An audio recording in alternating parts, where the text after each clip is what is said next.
Second conditional. ইংরেজি গ্রামারে second conditional ব্যবহার করা হয় হাইপোথেটিক্যাল অর আনরিয়েল সিচুয়েশন বা কাল্পনিক ও অবাস্তব পরিস্থিতি বোঝাতে। এটি বর্তমান ও ভবিষ্যৎকালের জন্য বসে। যেমন, if I were a bird I would fly across the ocean. আমি যদি পাখি হতাম তাহলে আমি উড়ে সমুদ্র পাড়ি দিতাম। এটি সম্পূর্ণরূপে বাস্তবতাহীন ও কাল্পনিক। এ ধরনের বক্তব্যকে প্রকাশ করতে সেকেন্ড কন্ডিশনাল স্ট্রাকচার ব্যবহার করা হয়। সেকেন্ড কন্ডিশনাল দুটি ক্লজের সমন্বয়ে গঠিত। 1 নম্বর ইফ ক্লজ এবং নাম্বার 2 মেন ক্লজ। ইফ ক্লজের স্ট্রাকচার হলো ইফ প্লাস পাস্ট সিম্পল অর্থাৎ V2 এবং মেন ক্লজে subject plus would plus base verb বা V1 বসে। যেমন, একটি if clause, if I won the lottery, আমি যদি লটারি জিততাম। মেন ক্লজ হচ্ছে I would buy a house, আমি একটা বাড়ি কিনতাম। পূর্ণ বাক্যটি হবে if I won the lottery I would buy a house, আমি যদি লটারি জিততাম তাহলে আমি একটি বাড়ি কিনতাম। ইফ ক্লজের পরে কমা বসে। আর কিছু উদাহরণ হলো, if it were sunny we would go to the beach, যদি রোদ থাকতো তাহলে আমরা সমুদ্র সৈকতে যেতাম। If she studied harder she would pass the exam, সে যদি আরও ভালো পড়াশোনা করত তাহলে সে পরীক্ষায় পাস করত। অর্থাৎ অতীত কাজের আক্ষেপ প্রকাশ করতেও সেকেন্ড কন্ডিশনাল ব্যবহার করা হয়। Variations and formality. Number 1, if ক্লজে ইফ প্লাস পাস্ট সিম্পল হয়। এখন যে কোনো সাবজেক্টের ক্ষেত্রে ওয়াজ না বসে ওয়ার বসে। যেমন, if I were a bird, আমি যদি পাখি হতাম। এখানে আয়ের পরে ওয়াজ না বসে ওয়ার বসেছে। নাম্বার 2, মেন ক্লজে উইল কখনোই হবে না, উড হবে। যেমন, if I were you I would accept the offer, তোমার জায়গায় আমি থাকলে আমি অফারটি গ্রহণ করতাম। আবার উডের জায়গায় ক্ষমতা বা যোগ্যতা বা এবিলিটি বোঝাতে কুড বসে।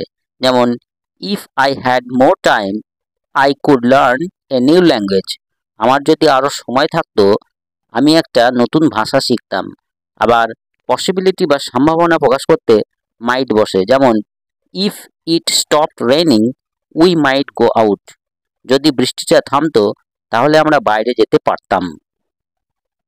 কি ক্যারেক্টারিস্টিক্স। নাম্বার 1, হাইপোথেটিক্যাল সিচুয়েশনস, অবাস্তব ও কাল্পনিক পরিস্থিতি প্রকাশ করতে। If I were a bird I would fly across the ocean, আমি যদি পাখি হতাম তাহলে আমি সাগর পাড়ি দিতাম, উড়ে সাগর পাড়ি দিতাম। মানে আমি পাখি নই, আমার পক্ষে পাখি হওয়া অসম্ভব, তাই এটি অবাস্তব ও কাল্পনিক, তাই এক্ষেত্রে সেকেন্ড কন্ডিশনাল ব্যবহার হয়েছে। Number 2, unlikely or impossible situation, ঘটেনি বা ঘটবে না এমন। If I won the lottery I would buy a car, আমি যদি লটারি জিততাম তাহলে আমি একটি গাড়ি কিনতাম। নাম্বার 3, অ্যাডভাইস অ্যান্ড সাজেশন, উপদেশ ও পরামর্শ দিতে। If I were you I would take the job, তোমার জায়গায় আমি থাকলে আমি কাজটা নিয়ে নিতাম। If I were you I would apologise to her, তোমার জায়গায় আমি থাকলে আমি তার কাছে ক্ষমা চেয়ে নিতাম। এটি একটি অ্যাডভাইস বা সাজেশন, তাই সেকেন্ড কন্ডিশনাল ব্যবহার হয়েছে। নাম্বার 4, ড্রিমস অ্যান্ড উইশেস, স্বপ্ন এবং আকাঙ্ক্ষা পূরণে। If I were rich I would travel the world, আমি যদি ধনী হতাম আমি সারা পৃথিবী ভ্রমণ করতাম। Number 5, present or future reference, বর্তমান ও ভবিষ্যতের রেফারেন্স দিতে গিয়ে। ইফ ক্লজটি পাস্ট সিম্পল বা অতীতে থাকলেও সেকেন্ড কন্ডিশনাল স্ট্রাকচারে বর্তমান ও ভবিষ্যৎকে রেফার করা হয়।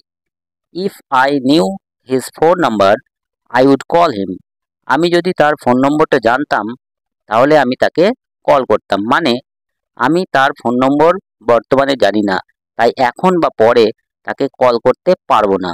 প্রেজেন্ট অর ফিউচার রেফারেন্স রয়েছে, তাই সেকেন্ড কন্ডিশনাল স্ট্রাকচার ব্যবহার হয়েছে। নাম্বার 6, রিগ্রেট বা আক্ষেপ প্রকাশ করতে সেকেন্ড কন্ডিশনাল ব্যবহার করা হয়।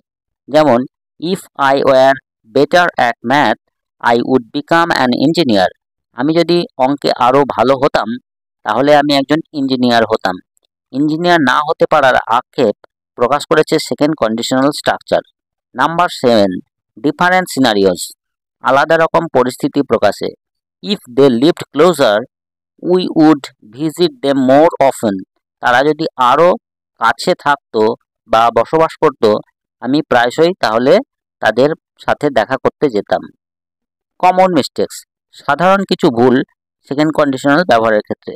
ইফ ক্লজে প্রেজেন্ট টেন্স বসাই।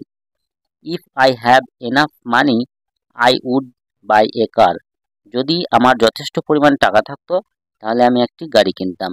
এখানে ইফ ক্লজ প্রেজেন্ট সিম্পল হবে না, অবশ্যই পাস্ট সিম্পল হ্যাড বসবে, অর্থাৎ if I had enough money I would buy a car, এটি হবে সঠিক।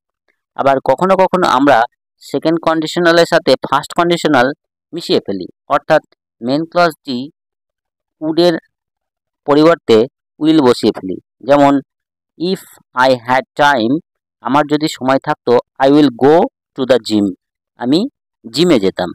কিন্তু এটি ভুল, এখানে মেন ক্লজটি ক্ষেত্রে উইল হবে না, উড হবে। সুতরাং সঠিক বাক্যটি হবে if I had time I would go to the gym. তো ভিডিও কেমন লাগলো কমেন্টে অবশ্যই জানাবেন, ভালো লাগলে লাইক শেয়ার করবেন, আর টুকটাক ইংলিশ চ্যানেলে নতুন হয়ে থাকলে সাবস্ক্রাইব করে পাশে থাকা বেল আইকন প্রেস করে নোটিফিকেশন অল করে রাখবেন, যাতে আরও এরকম ইন্টারেস্টিং ভিডিও নোটিফিকেশন আপনি সবার আগে পেয়ে যেতে পারেন।